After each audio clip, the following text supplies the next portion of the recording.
Welcome to the WSAV Sports Zone. I'm your host, Joey Lamar, joined by our weekend sports anchor, Kobe Zach. Football season is right around the corner. We are really excited, and a team that is drawing a lot of buzz this year because of how they finished last season are the South Carolina Gamecocks. Yeah, I mean, it was their best finish in a very long time, going 9-4. And in a lot of those games, they were close to, even the ones that they lost. I mean, looking back on their schedule a little bit last year, they had that streak where they lost 3 out of 4 games, one to LSU, who was ranked 16, lost that game by 3. That was the game where there was a pick 6 by South Carolina, but it got called back due to a roughing on a block there. So if that comes back, whole another ball game. Ole Miss, that one got dominated a little bit, 27-3. Jackson Dart kind of tore him up, but now he can't really do that on the Giants. So and when they face them again, and then they also lost to Alabama by 2. That was another close one. And then that's when they went on that 6-game winning streak, almost to end the season. They lost that last bowl game against Illinois. But when they got hot and they were rolling, they were a team to watch, probably the team to watch in the SEC down the stretch.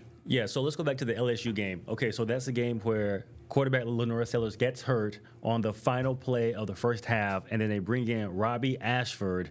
And no disrespect to Robbie, but there was a significant drop-off between what they were calling with Sellers in the game and then what they called with Ashford in the game. And they ended up losing the game because, I'm going to have to say it, Shane Beamer kind of mismanaged the clock at the end of that ball game. Mm-hmm. Okay, so there was an opportunity for them to kick a field goal. They were in field goal range, but there were about, I want to say like anywhere from 13 to 19 seconds left. He had an opportunity to run one more play, and he did not.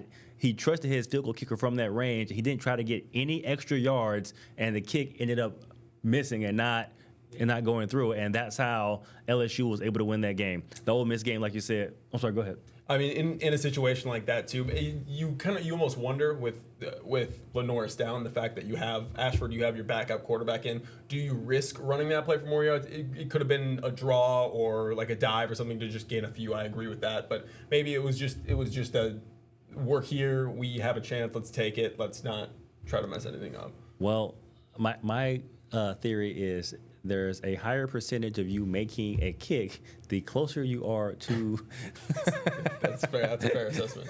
To the landmark. So I think he should have, taken the risk. But you're right, they did have a backup quarterback in there. But again, like, you have faith in this guy. He's your backup for a reason. Mm-hmm. That means that if your starter goes down, you trust him to be able to do the job.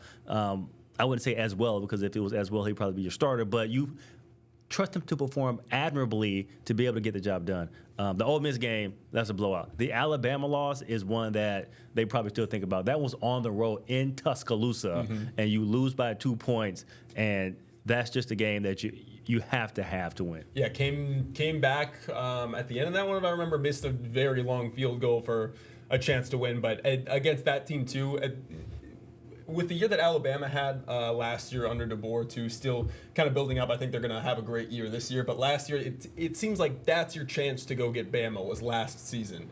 And I think they were right there. They just could not finish at the end. And that would have turned their whole season around. I think they win that game, and the rest of the schedule goes the way that it did. They make the college football playoff, and who knows from there. All right, we were able to talk to Shane Beamer at SEC Media Days. Let's hear what he thought about how the season unfolded last year, particularly about those close games. It's realizing what a thin line it is between winning and losing, and everybody wants to talk about the 2-point loss to Alabama and the 3-point loss to LSU. Well, nobody talks about the 4-point win against Old Dominion, or the 3-point win against Clemson, or the 4-point win against Missouri. So I think we had 6 games last year that came down to 4 points or less. So for me, it's just understanding that every Saturday is a battle. Every Saturday you better be at your best. And in this league, anybody can beat anybody any Saturday. So embracing the things that we did well, but there's a lot of things that we need to improve on from last season, and we've spent a lot of time working on that so we can be even better in 25. All right, that was South Carolina head coach Shane Beamer as he discusses last season and talks about some of the close ball games that they had. South Carolina, again, like really a good team, but on the end, let's go back to the Alabama game for a second. Again, a chance to win the game. They are down 2, and they start the drive with 43 seconds left, and they go 3 plays, and the last one is an interception that Lenora Sellers throws, and that ends the ball game, and that was the huge difference. But like you said, after that they win 6 in a row, but some of those close games, sometimes you win them, sometimes you lose them. And so I think Shane Beamer doesn't want us to get too excited saying, or doing what fans do is they only look at the close losses and say, well, what if we won those? He's saying, well, what if we lost those close games that we won as well? That's very true. But I mean, just the way that South Carolina was rolling at the end of that season, they didn't have many close wins. I mean, they beat Alabama 35-9. They go and beat a great A&M team who was ranked 10th at the time. They beat them by 24, 44-20. They go to Vandy, who beat Bama last year. They beat them 28-7. They host Missouri. They beat them 34-30 in a game that was definitely their closest. It was that very last-minute drive. Well, of course they're going to beat Missouri. I was there. Everybody beats Missouri. As a University of Missouri graduate, everybody beats Missouri. It was a great game, but there some things fell their way at the last drive. But I mean that happens when there's no luck. It's just really good preparation that people say. They go and destroy Wofford, and then go and beat Clemson 17-14. I guess that was another really close game, but that one was really fun in particular because of the Lenora Sellers Cade Klubnik matchup, who were some of the top Heisman candidates for this year. So that was really telling of Lenore's to step up, especially as a freshman, to go win a game like that in close fashion. And then Illinois, it's just to have such a good streak and end it in a close fashion against a Big Ten team like that, losing 21-17, just stings a little bit. You think they're gonna have a little chip on their shoulder going into this year? Yeah, with the Clemson game, that's one that will really stand out. And I was there. I was in I was in Greenville for that game, and Lenora Sellers really took that game over in the fourth quarter. That was a game that neither team really played well, and I don't know, he just took it over with his legs. Those were not designed runs. That was the play's broken. I'm gonna make something happen. Now, whether or not the play was broken because he missed a read or because, he wanted it to be broken because he knew that those defenders would come up or they would drop back far enough so he could have some space, that's up to him. But there was a point in that game where he really did take that game over. And like I said, it was telling because that's a game that's on the road. This was a rivalry game, and it was very intense. It was you could feel the tension on that field coming down the stretch in that game. And, it really was the defense after he scored that kind of sealed it with that interception. Yeah, it's just to see him as a freshman doing that, like you were mentioning. It might have been a broken play. He might have broken in an accident, but either way, he was stepping up and not being afraid to step up in the pocket and run when he needed to, being a true dual threat in that sense. And like you said, the defense really, really stepped up, which they had been doing for the majority of the year. Their defense was phenomenal. It's the same reason that they had 5 defensive players go in the draft this year. No offensive players. They had 5 total players all on the defensive end. So that's what concerns me about this team is they're losing all of those solid players on defense. They're bringing back a few, but I think it's going to be a lot more offense out of the Gamecocks this year. Yeah, let's go back to that Clemson game, Clemson South Carolina game one more time. Like you said, they score a touchdown. Lenora Sellers scores a touchdown, and then Cade Klubnik comes back. He has a chance to win the game at home, right, to win the Palmetto Bowl, and throws an interception to end an 8-play drive. And I think that's something that has probably really stood out to him. Maybe. They did go to the conference championship the next week and then win it and go to the college football playoff. So maybe it didn't hurt as much. But when this game rolls around next year, he will be asked about that matchup, right? Because that's an opportunity of where we judge quarterbacks, right? Drives in the fourth quarter, to tie the game or take the lead. That's kind of how we judge our quarterbacks. Mm-hmm. Yeah, and Clemson, like you mentioned, especially at the time, they didn't know whether they were going to make the college football playoff. They had a lot of uncertainties at that point, so I'm sure that did really sting with them, and especially Cade Klubnik heading into this year. He's gonna want to win that battle, and that's gonna be down the stretch. And this is a Clemson team that's ranked 4th in the AP poll headed into the season. It's their highest since a year with Dabo, I'm guessing. But okay, let's play a soundbite from Coach Shane Beamer. Let's talk about personnel, right? We talked about quarterbacks, obviously big personnel, but there are players around them that make the game important too. Let's hear from Coach Shane Beamer about some of the Savannah players that he has on the roster and the impact he thinks they will make this year. Mike missed spring practice, but really excited about him and his potential as a tight end in our offense. David's fantastic. What a great person and player, and did a great job for us on special teams last year. And he's competing to be a starting safety alongside DQ Smith right now as well, and is doing a nice job. And then Chris got to campus. He wasn't here for spring practice, but he got to campus in May, when we started summer school, and has really had a good summer and has shown that he belongs as well. He's got a lot of athleticism and has done a great job in our summer workouts. All right, so that was Shane Beamer on some of the Savannah talent that he has, or at least from around the area of Savannah. I want to go over some depth chart things right now. Let's look at tight end position. That is where they have listed, according to Our Lands, they have Michael Smith listed as the starting tight end. He's a sophomore. He went to Cavalry Day. Mm-hmm. He had a good freshman year. Not really what they expected. I talked to him when Zaire Edwards signed over at St. Andrews, because he was at the signing, and he said, I'm not transferring. He said, they weren't expecting me to perform as well as I did this year. He said, but I got my butt kicked in the weight room.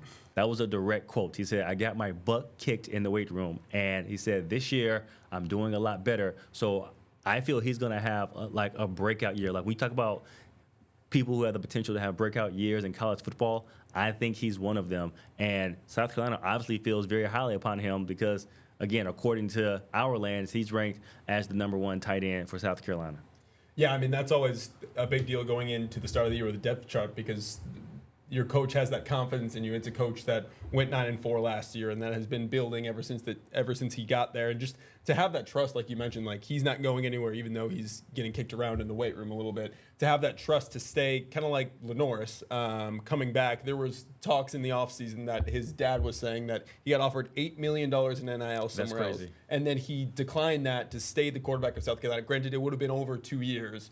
But that's still a lot of money to turn around and go back to Columbia and stay with your team and with your guys, especially being a freshman. Now he's only a sophomore, and he has that kind of leadership, that kind of wants to go back to the program. Yeah, I'm not going to lie. I would have taken the money. Yeah, I'm not going to lie to you.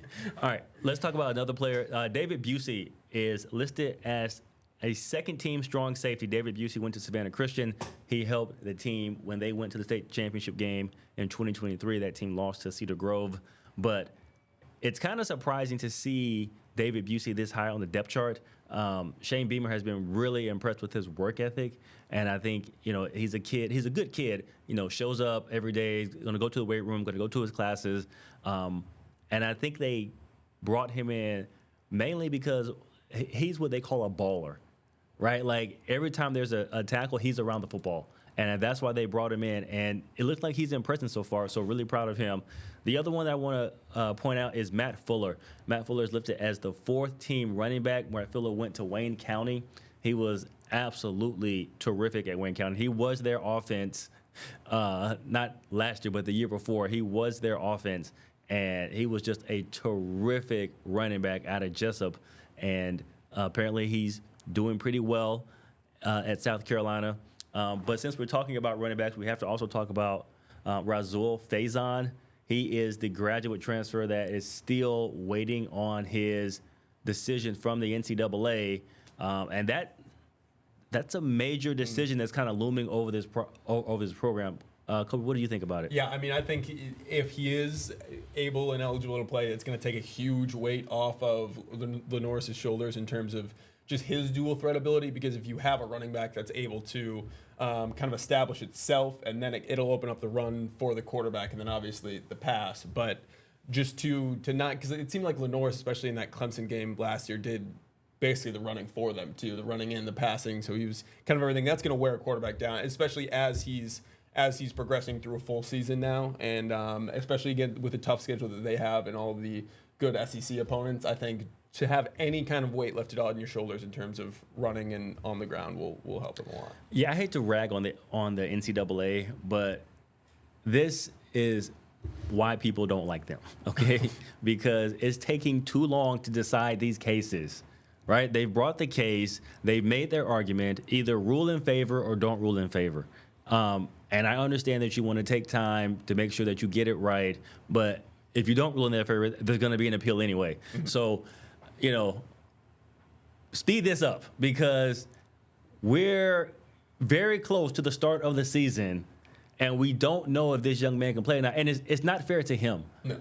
Right? Because he deserves the ability to be able to go to another school or say, I don't want to play football anymore, or whatever decision he wants to make. This thing is looming over him like a dark cloud, and they just have not made a decision, and they need to speed up the process and make one. I mean, especially because they went through all of training camp, assuming he's there, assuming he's the guy, and then all of a sudden it turns around he's not able to play. That changes all the chemistry that they built, all the kind of plays that they might have built around him, all of the different reads that he's been doing with the ones and all of that. It would just be not great. All right, let's give you a little bit of background on Faison. He's a Utah State guy that was there for 2 years, and in 2 years he had 316 carries, 1,845 yards. That averaged out to 5.8 yards a carry, 13 touchdowns. His longest run was 60 yards. So clearly somebody who can produce. And in his last year at Utah State, he had over 1,100 yards. So he was 1,000-yard back in his sophomore year or sophomore season at Utah State. Yeah, I mean, you mentioned over 5 yards per carry, and this South Carolina offense is all about explosives, like moving down the field. That's how they won games last year. It would be kind of maybe a few for a few yards, but then Sellers would pop over the top, throw for 30 yards, or he would take one out and run for 15, run for 20. So those chunk yardage plays is what they got, but we didn't see it a lot like establishing itself on the ground with the running back. It was more Sellers doing all that. So if he has somebody that can be explosive on the ground for him, and then he can also do it through the air, and he can do it with his legs, I think they're going to be dangerous. All right. Speaking of Lenore Sellers, let's hear from him. He spoke at SEC Media Days as well. He was one of the invitees. Let's hear what he thinks about his preparation for the upcoming year. I think it was just like a growth thing. I had to get used to it, get my feet wet a little bit, get in the field. It was different, took some adjusting, but once I got adjusted, got my feet wet or whatever, I was good and just rolling. Do you prefer having, no expectations like there were last year versus now where you're in the Heisman conversation? Yeah, I prefer just like going out there and playing, not really worry about expectations like you said, just stuff what people are saying, all that. But then how do you now handle that because they're there, they're here? Yeah, just not worry about it really, like I said. Like in playing football all my life, had high expectations all my life for myself and it's my team as well. So, I mean, just taking it, going in one ear out the other. What type of drills and terminology has Mike Shula given you to make you a better pocket passer? Yeah, just some stuff that he had with NFL with Coach Eli Manning, Coach Cam Newton, those guys. So, I mean, just taking what he's had from them, bringing it to me just because we was simply playing with Cam Newton. And then, Eli Manning was a pocket passer himself, so whatever he taught him, he taught Cam, or whatever he taught Cam from Eli, he taught me. Like, what are those things? Can you give a couple just examples? We do rapid fire. We just like stand in one spot, throwing as fast as you can, making sure we hitching not under ourselves, but hitching up, forward, taking quick drops, sandpiper feet, stuff like that.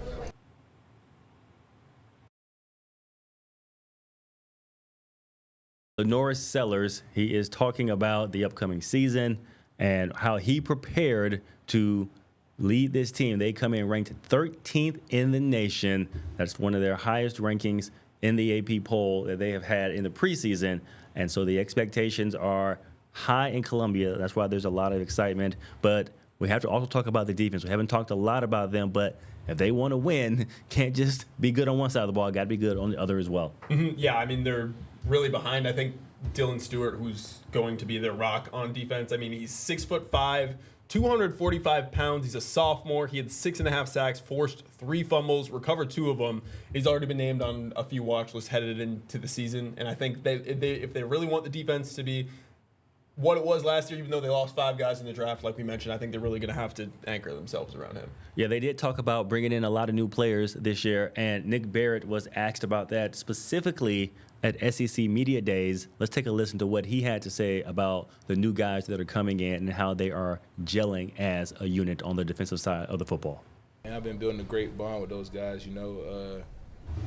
At first, it's like we didn't really talk to each other, and then like now you can't get us to shut up. So it's like it's great. I've been bringing them along. Showing them what what it's like to be a SEC D tackle. So yeah. All right, that was Nick Barrett talking about how some of the younger guys are coming together and playing as a unit on the defensive side of the ball when they bring in more transfers. Kobe, let's kind of go through the schedule now like we did with Georgia and kind of go game by game on a prediction of how we think they're going to go, what a record would be, and let's kind of look at, do we think they're going to make the college football playoff? Do we not? Like, give me, game by game, and then give me your overall outlook. Do they make the SEC championship? Okay, let's see. Starting with Virginia Tech, I don't think that game is going to be a walk in the park at all. I mean, Virginia Tech has challenged teams, early good teams, quite a bit. That was a 3 p.m. kick, but I still think South Carolina at home, definitely. You're going to get that one. And then South Carolina State, I think that should be relatively easy win. Hold on a second. That's not a home game. That game's at Mercedes-Benz Stadium. You're right. Yes, that one is at Mercedes-Benz Stadium. But still, I do think that they come through there, and then they're going to host Vandy, which I think that they're able to get that one too. And then they're on the road at Missouri. Underrated, tough place to play in the SEC. I will say, Faurot Field, it gets awfully loud. They're building a whole new big end zone by their classic rock M. But I think that South Carolina does. You mean the Michigan M? Get Missouri. The what? You mean the Michigan M they're building? Yeah, the one that Michigan copied from Missouri. It looks similar. Anyways, so I do think that they get Missouri there. So and I mean, 4-0 Beamer's only right lost now. once to Missouri in his coaching career. Yeah, 4-0. And then Kentucky, they're hosting. I definitely think that that's a win. Williams-Brice is just going to be kicking to be loud and for a close game at this point. But then they travel on the road to LSU. I think that's their first loss against Dustmeyer. I think it'll be close. I hope for a shootout with Lenoris and Garrett, but I don't see South Carolina coming on top. Another tough one, they're hosting Oklahoma, who I think will be sneaky good because their defense has always been really good. They're going to be good this year. And then they add John Mateer from Washington State, who had a great season last year. They're paying him a ton in NIL, so I'm not sure if that'll be more or less motivation, actually. But I do think that they do come out on top of that one, though, at home. And then traveling to Bama, hosting Bama. I don't know. I think Alabama's going to make a big return this year, just with everything they have. Ty Simpson at quarterback, I mean, we haven't really seen him, but their offensive line is one of the best in the SEC. Their defense is still solid. So I think that South Carolina loses that one too. So I think that's their second loss. So what do we have? 1, 2, 3, 4, 5, 6, and 2. And then travel to Ole Miss. I think they do rebound from last year. It's on the road, so it'll be a little tougher. But I do think that they get that one to 7-2. I would say, and then they're going to be on the road at Texas A&M. That one's going to be really tough, too. That's a good question. I think they can do it. I mean, it'll be tough at Kyle Field, obviously, but I think at that time they're going through this gauntlet that they'll be seasoned and be able to be on the road. So what was that, 8-2? Yeah. I think they beat Coastal at home 9-2, and then I do think that they're hosting Clemson. I think they lose to Clemson. I think that they're going to have an incredible season on Club Day. I do think it'll be shootout. It'll be a great game, maybe the game of the year with Sellers and Klubnik. But okay, so what do you have them going overall? 10-2, 3, 9-3, 9-3, and are they in the SEC championship? Let's see. 2 losses. No, I do not. I have them just out of that. I have them possibly making the college football playoff, depending on how everything else shakes out. I think that they're one of the last teams to get in. I think they'll have priority over any other 3-loss team just because of how hard the schedule. I think it's the 7th toughest strength of schedule in the country. But how about you? Well, first of all, a 3-loss team being able to compete for a national championship is blasphemy. Like, Newt Rockne is rolling over in his grave, okay? I know you don't know who that is, but he's a famous Notre Dame coach. So is Coach Parsinghi, yeah, in Notre Dame, yeah. Ari Parsinghi, I think is how you say it. But, yes, they are rolling over in their graves to think that a 3-loss team could compete for a national championship. All right, now, as they start with Virginia Tech, neutral game, obviously Shane Beamer's father is Frank Beamer, who coached for very long time at Virginia Tech. I believe it's 28 years, maybe more than that.